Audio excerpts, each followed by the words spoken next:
I would like to take this opportunity to offer my sincere congratulations to the People's Republic of China and to the Shenzhou 13 mission, especially to Wan Yaping, the first female taikonaut to take a spacewalk in an EVA expedition. One of the main tasks of this mission was installing a dual-arm connector on the Tianhe, which is the name of the Chinese station, on its robotic arm, and this connector will allow the existing arm to join with a 5-meter arm that will be arriving in orbit along with the second space station module in mid-2022. This station is on a very rapid path of becoming fully operational and having very considerable capabilities. On top of that, the operation was conducted with a great deal of efficiency and success, largely owing, in my opinion, to the fact that spacesuits have been specifically designed by the People's Republic of China for females, and there are certain aspects of female anatomy that require spacesuits that are customized to this. Smaller hands, for example. Female astronauts are also often shorter than men. Other considerations that simply do not exist with current Western EVA suits. The Chinese have really gotten on the cutting edge of activities in low Earth orbit and are going to be on the cutting edge of development in low Earth orbit for the foreseeable future. In fact, in my opinion, they've taken a bit of a lead. Why do I feel this way? Well, it's because the Tianhe is a brand new space station, and it's utilizing brand new EVA suits as opposed to things that are hopelessly outdated. On top of that, the Chinese have the complete flexibility to conduct whatever types of scientific and engineering experiments that they wish in microgravity without any kind of oversight from other nations, something that is simply not possible on the ISS.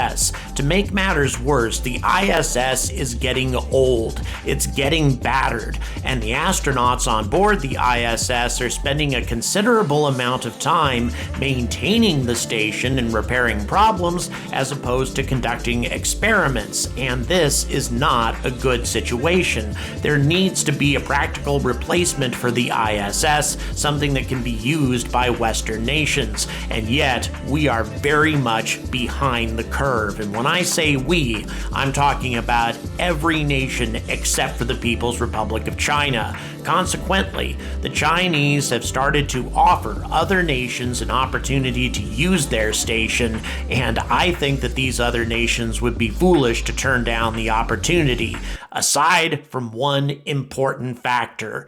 My name is Jordan Wright. I was born in the same year that the human race took its first steps on the surface of another world, and then we promptly betrayed those people's legacy by never going back. But now, over half a century later, there's a new breed of pioneers that are seeking to finish what these people set out to do so long ago. But there is trouble as well, so it's time for commentators like me to stop being polite and start getting angry.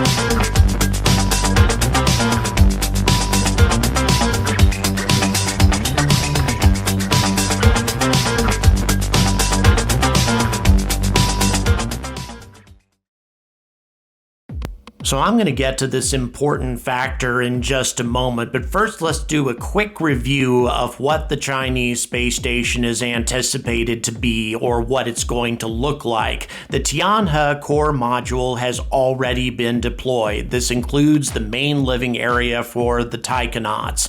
On top of that, there are 2 additional modules that are going to be installed, which you're seeing right here. The Wenqian and the Menqian, both of which are going to be scientific scientific labs designed to make maximum use of microgravity for scientific and engineering experiments. There are so many things that can be accomplished in microgravity today that could not be accomplished when the ISS was first constructed. I'm going to get into some of these details in a moment, but here's the major factor. The Chinese have a history of copying and acquiring technology from other countries without their permission and then not paying any royalties for this technology. This is a significant problem that extends from everything to cell phones to luxury sedans, and it's something that the Chinese court system has consistently protected these institutions in China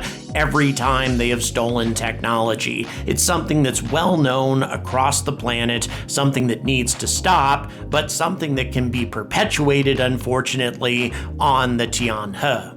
Now look, I'm not trying to take anything away from China's accomplishments when it comes to this impressive space station. They have really carried out quite an engineering task in putting this thing into orbit and are making rapid progress. Nor do I want to take anything away from the accomplishments of Wang Yaping. She has proven to be an immensely capable individual who is very, very popular in China now. There's a Twitter-like social platform in China called Weibo. She's been talked about in terms of her hairstyle, called a real goddess, other things. The Chinese people are very, very proud of Wang Yaping, and it seems likely that females will be included in future Chinese missions, and this is not just some sort of publicity stunt on the part of the government. They seem to have a very inclusive policy, and I applaud them for this. However, their history is also going to force other nations who really need to carry out experiments in order to proceed with their technology to do these experiments on the Tianhe and possibly expose it to being poached by the Chinese government. This is not the fault of the taikonauts. They will simply be obeying orders, but it doesn't matter. The result will be the same. Other nations need to have an alternative to exposing their technology to espionage. And what kinds of technology am I talking about? Well, in terms of manufacturing, here's one of the most obvious examples, and this was done on the space shuttle, by the way, quite some time ago. These latex beads that were produced in space as opposed to on the ground, well, as you can see, they were far superior. The National Bureau of Standards said, quote, "The space-made materials were found to be superior in terms of individual particle sphericity, narrowness of size distribution, and importantly, in particle rigidity." What this means is unique types of materials superior to anything that can be made on Earth can be manufactured in microgravity. We're talking about materials like body armor, for example, could be far superior on space manufacturing facilities than on Earth, or perhaps sophisticated polymers used in the construction of new fighter jets, or perhaps just basic building materials. All of these things could be far superior in microgravity. It certainly appears that way. And also 3D printed organs. This is a huge thing that's developed as of late, a concept that was really in its infancy when the ISS was first completed. Imagine a world where you could take your own DNA, have backup organs created in microgravity and kept on ice until you needed them. And these sorts of things can be manufactured far more efficiently in a microgravity situation as opposed to on Earth, where the materials end up in a puddle at the bottom of a petri dish. And we're not just talking about organs here. We can also talk about customized types of nanoparticles that could be used to combat diseases, or more terrifyingly, certain types of bioweapons that could be created in orbits that would be far more difficult difficult to develop on Earth. And here's the problem: since the Chinese have their own station under their own security purview, they can do these sorts of things at will without having to worry about Western oversight, and that is an advantage that must be challenged. But when it comes to new cutting-edge space stations and environmental suits to go with it, the Chinese definitely have the edge. It's being called a space station gap, and Lockheed Martin and Voyager Space, together with NanoRacks, are working on closing that gap as rapidly as possible with something called Starlab. It's very impressive, although very, very simple. It can be launched with a single mission. It's comprised of just one large inflatable module connected to a power and propulsion element. It's as simple as that. 3/8 of the usable space that the ISS has that can be deployed in a single mission, and not by the Starship. This is something that could be deployed by existing commercial rockets. But as usual, the Senate and the rest of the US government is not offering sufficient funding for even a simple station like this, a mere $101 million in a Senate appropriations bill, which former NASA Administrator Jim Bridenstine simply said, quote, "I am telling you, sir, it is not enough," unquote. Bridenstine estimates that it's going to take at least $2 billion per year in order to revitalize low Earth orbit after the ISS must be closed down. That is 20 times as much as the Senate is considering for this type of station. And it's just not enough to compete with what the People's Republic of China is obviously investing in dominating low Earth orbit. This situation could not be more clear, and yet the government, as usual, is completely blind to the problem. For a long period of time, NanoRacks has also had a plan to make space stations even less expensive by repurposing expended stages, as is depicted here. The Centaur upper stage of the Atlas V and later on the Vulcan rocket could be repurposed into a space station. Right now, they're simply wasted, and a Centaur upper stage could be used to include things like integrated subsystems and crew accommodations, and also a substantial amount of internal volume to carry out whatever science or manufacturing experiments you want to conduct in microgravity. Plus, the exterior of the stage, as you can see here, would be covered in solar arrays to provide the necessary electrical power. A simpler space station you could not find anywhere, and yet it would still require a fairly substantial investment to repurpose these upper stages. I would still argue that it's much better to do this sort of thing than to just let these stages float around in low Earth orbit as a hazard to other space traffic. However, no matter how innovative or admirable these ideas may be, NanoRacks, Voyager Space, and Lockheed Martin are not going to be able to do them without government buy-in. So is there any way for private space entities to create these sorts of stations without government support? Because it doesn't seem to be forthcoming. Well, I've already talked about Orbital Reef, and this obviously has the support of Blue Origin. Not only that, Sierra Space has billionaire founders as well. The amount of funding necessary to create a station, even this ambitious, is well within the economic capabilities of these types of founders. Now, I've already made a video about this station, and in my opinion, this is going to be one of the most formidable competitors for anybody in orbit, not just Tianhe, but just about any other entity in orbit, comprised of at least one or two upper stages of the New Glenn, plus several inflatable modules from Sierra Space. This will be a colossal station, capable of carrying at least triple the number of crew members that the ISS does.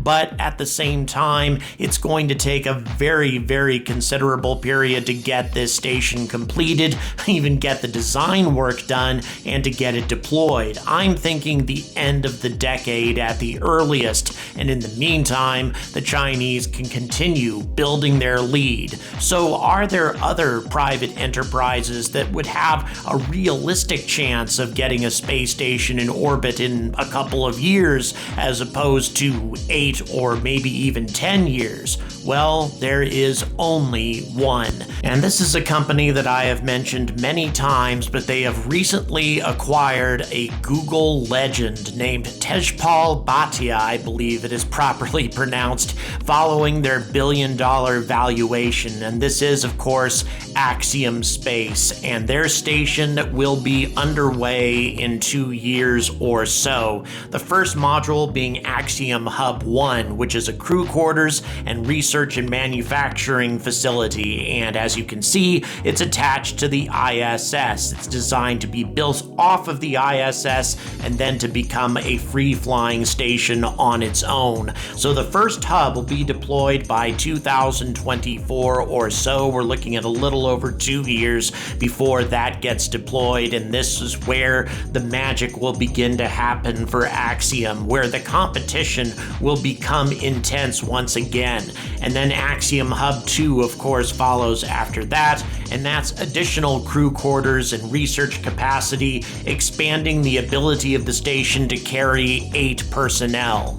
The thing that I like the most about this station, as boring as this may sound, is its feasibility. These modules being built by Thales Alenia are similar to the modules of the ISS. They are compatible with the modules of the ISS. On an interior basis, they look much better, far more aesthetically pleasing, that sort of thing, but they are modules that we already know how to make, and this is being managed by former ISS executives. The Axiom Lab that you saw just getting added on there is going to be a state-of-the-art research and manufacturing facility added on to the ISS. Once again, this will also use the ISS's life support systems, power capabilities, etc., so it's not going to need to be a fully functioning station in order to start doing work. It can start doing work 2 years from now, which is something else that I very much like, and this company is raising enough money on its own so that it doesn't require government assistance, at least not technically, in order to get going. And the fourth module you see being added here is the so-called power tower. This will provide the life support, additional storage capacity for the station, and of course a massive solar array using cutting-edge solar panels that will provide almost as much energy as the entire ISS does, even though it covers a much smaller area, as you can see. So this station will carry just as many personnel as the ISS does, actually a couple more perhaps, and it's going to be able to carry out a lot of effective work under supervision, because keep in mind, even though these are going to be private contracts, there's going to be numerous contractors on board, private astronauts, plus space tourists on top of that, so there won't be any troubling development going on this station, but instead the cutting-edge types of scientific and manufacturing work that can be done in microgravity. I really admire Axiom and their plan that's being implemented right now. The first mission actually will be going to the ISS, being carried by SpaceX's Crew Dragon in 2022, just a couple of months from now.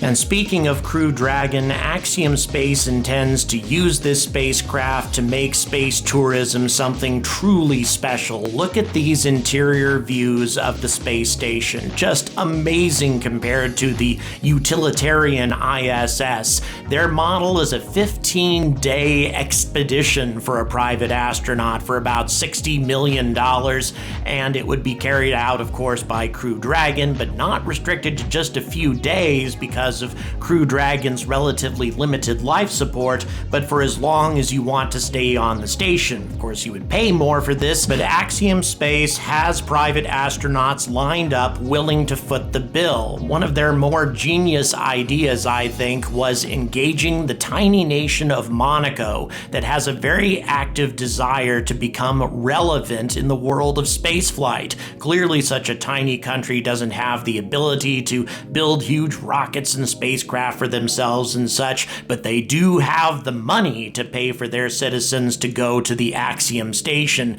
to carry out important research for the world and put Monaco on the map as a country that's more than just a playboy's backyard, but rather a place that is doing meaningful things for the future of the human species. This is the kind of thing that private spaceflight can bring to the world, something that a government-run space station like Tianhe simply cannot do, not without having to worry about your work being poached by another government.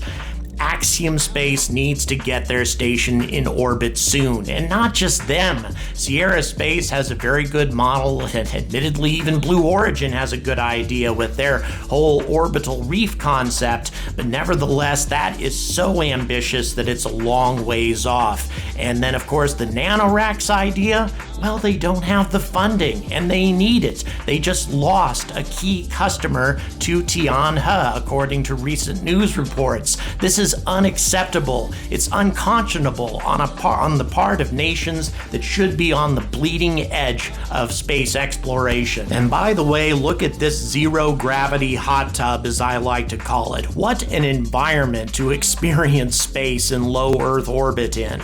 And this is on the Axiom station, and this will be completed very soon. The first module, as I'm recording this right now, is 2 years, 46 days, 21 hours, and 29 minutes away from launch. And Axiom, sadly, is the only private space station company that actually has a launch date for their first modules, for the first things that they actually plan to put into orbit. And as I said before, this is simply unacceptable. And the US government didn't even give them the money that NASA promised them once they won the award to build a space station off of the ISS. Instead, Congress awarded about 15% of the money that they had promised. As I said, unconscionable. It needs to stop. If you like what I have to say, if you like my blunt opinions and you want to see them keep coming, you know how to support me. It's all in the description. So until the world, the Western world, and indeed the free world, as I sometimes like to call it, as old-fashioned as that may be, decides that low Earth orbit is just as important as the People's Republic of China has clearly identified it as being, I urge all of you to stay angry about space.